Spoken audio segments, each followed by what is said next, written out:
사도 바울은 로마의 감옥에서 이 빌립보서를 기록합니다. 2년의 시간 동안 그곳에서 깊은 묵상과 또한 기도를 통해서 많은 것들을 깨닫게 되죠. 하나님께서 교회를 향하신 그 놀라운 기대와 영광이 무엇인지, 또 성육신 사건의 그 놀라운 신비와 그 아름다운 비밀이 무엇인지, 또 십자가의 그 복음의 능력이 어떤 것인지, 뿐만 아니라 사도 바울은 자기 자신이 어떤 존재인지에 대해서 다시 한번 깊이 깨닫게 됩니다. 복음 안에서, 주님 안에서 정말 모든 것을 할 수 있겠다라는 그런 자신감 넘치는 그런 믿음의 고백도 남기게 되죠. 또한 그런 마음을 갖고 빌립보 성도들이 동일한 모습으로 신앙생활할 것을 권면을 합니다. 무엇을 생각하고 또 무엇을 행동해야 될지, 오늘 거기에 담겨 있는 귀한 영적인 교훈을 함께 살펴보겠습니다.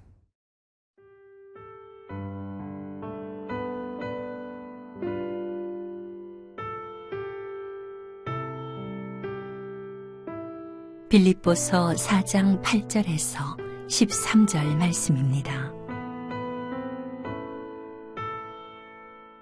끝으로 형제들아, 무엇에든지 참되며 무엇에든지 경건하며 무엇에든지 옳으며 무엇에든지 정결하며 무엇에든지 사랑받을 만하며 무엇에든지 칭찬받을 만하며 무슨 덕이 있든지 무슨 기림이 있든지 이것들을 생각하라. 너희는 내게 배우고 받고 듣고 본 바를 행하라. 그리하면 평강의 하나님이 너희와 함께 계시리라. 내가 주 안에서 크게 기뻐함은 너희가 나를 생각하던 것이 이제 다시 싹이 남이니, 너희가 또한 이를 위하여 생각은 하였으나 기회가 없었느니라. 내가 궁핍함으로 말하는 것이 아니니라. 어떠한 형편이든지 나는 자족하기를 배웠노니, 나는 비천에 처할 줄도 알고 풍부에 처할 줄도 알아. 모든 일, 곧 배부름과 배고픔과 풍부와 궁핍에도 처할 줄 아는 일체의 비결을 배웠노라. 내게 능력 주시는 자 안에서 내가 모든 것을 할 수 있느니라.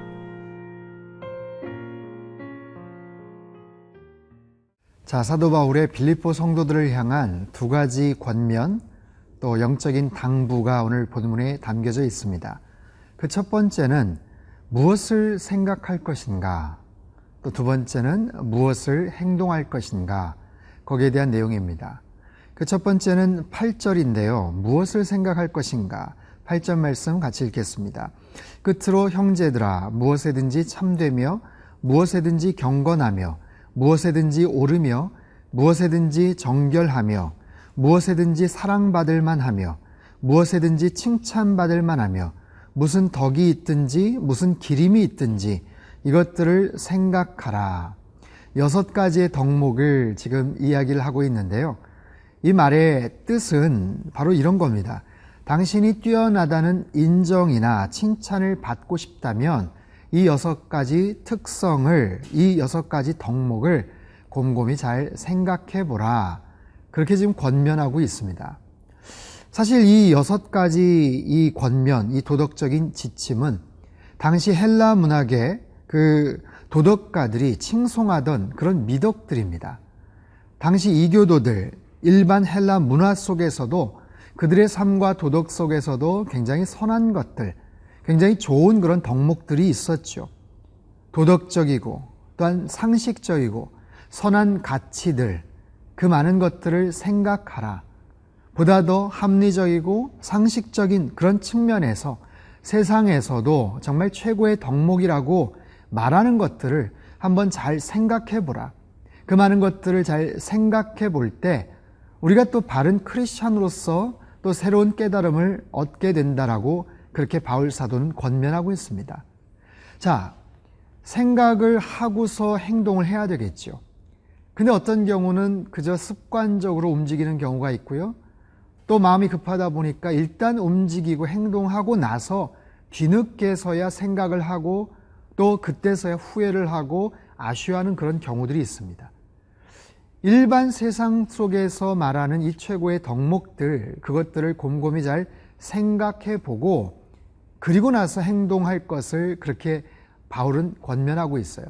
9절에서는 이제 행동하라 라는 것이 나오는데 9절 말씀입니다. 너희는 내게 배우고 받고 듣고 본 바를 행하라. 그리하면 평강의 하나님이 너희와 함께 계시리라. 자, 이번엔 네 가지를 말하고 있습니다. 나에게서 배운 것들, 그리고 받은 것들, 그리고 들은 것들, 본 것들을 행하라.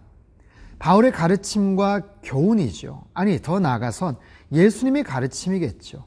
복음에서의 아주 가장 중요한 그런 십자가의 그런 삶이겠죠. 복음에서 말하는 십자가의 그런 삶을 살기 위한 가장 중요한 그런 가르침들, 그런 덕목들, 사도 바울이 가르치고 또 훈계하고 실제적으로 모범적인 삶을 보여줬던 것을 그대로 본받고 행동하라. 참 믿음의 후배들에게 이렇게 자신감 있게 말할 수 있는 그런 신앙인이 된다면 얼마나 좋겠습니까? 바울 사도가 가르치고 행한 것대로 너희들은 본받고 실천할 것을 그렇게 지금 권면하고 있어요. 즉 복음에 합당한 그런 삶을 살 것을 그렇게 말하고 있습니다. 그렇게 할 때 평강의 하나님이 너희와 함께 계실 것이다. 평강의 하나님, 세상과 이웃과의 그런 아름다운 그런 관계, 그리고 주님 안에서 아름다운 그런 관계, 친밀함을 갖고 정말 복음에 합당한 그런 삶을 살아갈 때 우리 안에는 막힌 것이 없게 되겠죠. 하나님께서 원하시는, 주님께서 기뻐하시는 그런 아름다운 그런 삶을 살아갈 수가 있기 때문에 내 마음속에는 잔잔한 평강이, 강물 같은 평온함이 가득 차게 될 것이고요. 또 그런 평온함이 흘러 넘칠 때 사도 바울의 그 계속되는 권면처럼 정말 기쁨이 넘치는 그런 인생이 될 것을 말하고 있습니다. 사랑하는 성도 여러분, 잘 생각하고 정말 복음 안에서 합당한 삶을 행동하면서 살아가실 수 있기를 바랍니다. 그리할 때 평강의 하나님께서 우리의 마음과 생각을 지키시고 언제나 가장 좋은 길로 그렇게 인도해 주실 줄로 믿습니다.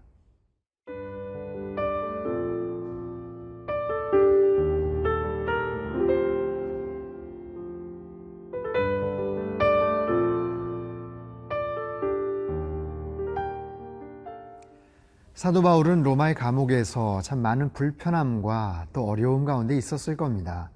여러 가지 모습 속에서 또 필요한 것들이 있었을 것이고 또 궁핍함 가운데도 처했겠죠. 그럼에도 불구하고 바울 사도는 아주 중요한 그런 비결들을 우리에게 소개를 합니다. 11절 말씀인데요. 내가 궁핍함으로 말하는 것이 아니니라. 어떠한 형편에든지 나는 자족하기를 배웠노라. 자족하기를 배웠노라. 또한 12절에도 나는 비천에 처할 줄도 알고 풍부에 처할 줄도 알아. 모든 일, 곧 배부름과 배고픔과 풍부와 궁핍에도 처할 줄 아는 일체의 비결을 배웠노라. 배웠다라고 말을 합니다. 궁핍함 가운데서도 부족함 가운데서도 넉넉하게 살 수 있는 그 비결을 배웠다라는 거죠. 배웠다라는 뜻은요, 이것은 태생적인 자연적인 어떤 그런 원리, 그런 본성적인 그런 것이 아니라는 거죠.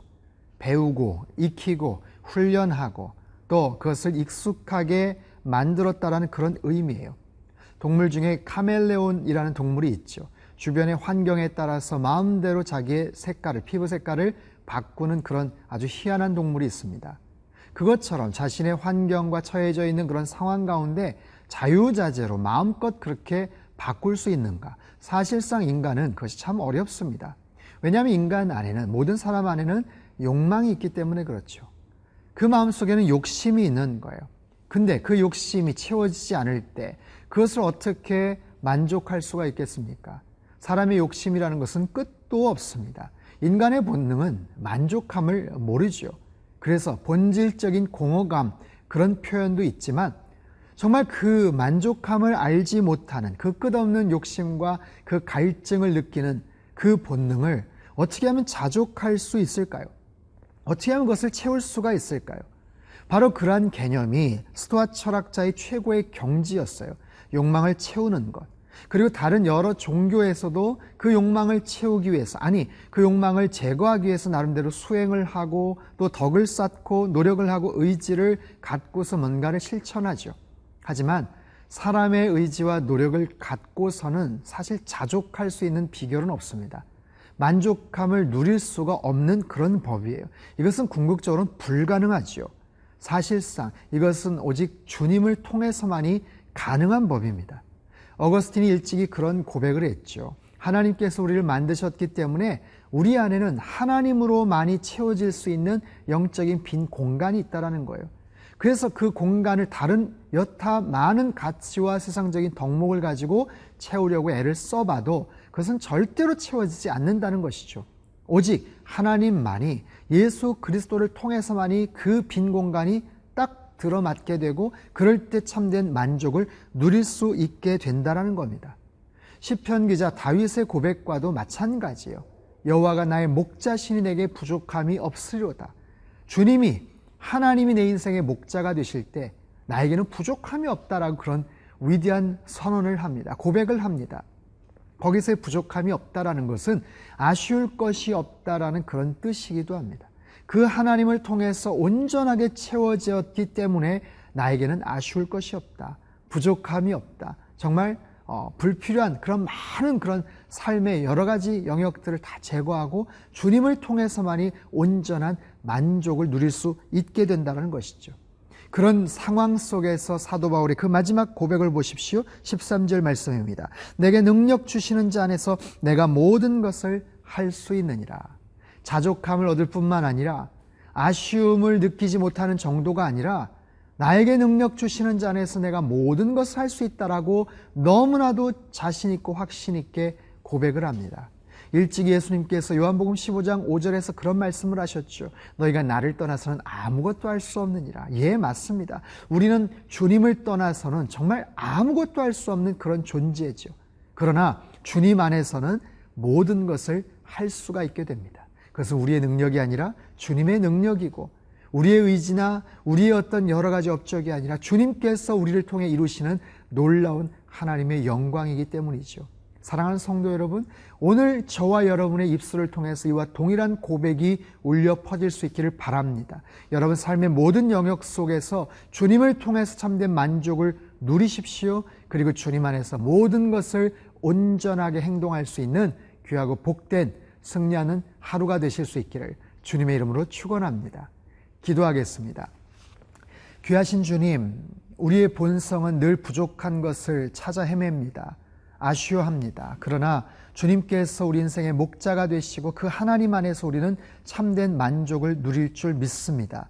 주님, 우리에게 그런 은혜를 허락하여 주시고 주님 안에서 충만한 그런 만족과 행복감을 누리며 살아가는 귀하고 복된 오늘 하루가 되도록 주님 축복하여 주시옵소서. 존귀하신 예수님의 이름으로 기도합나이다. 아멘.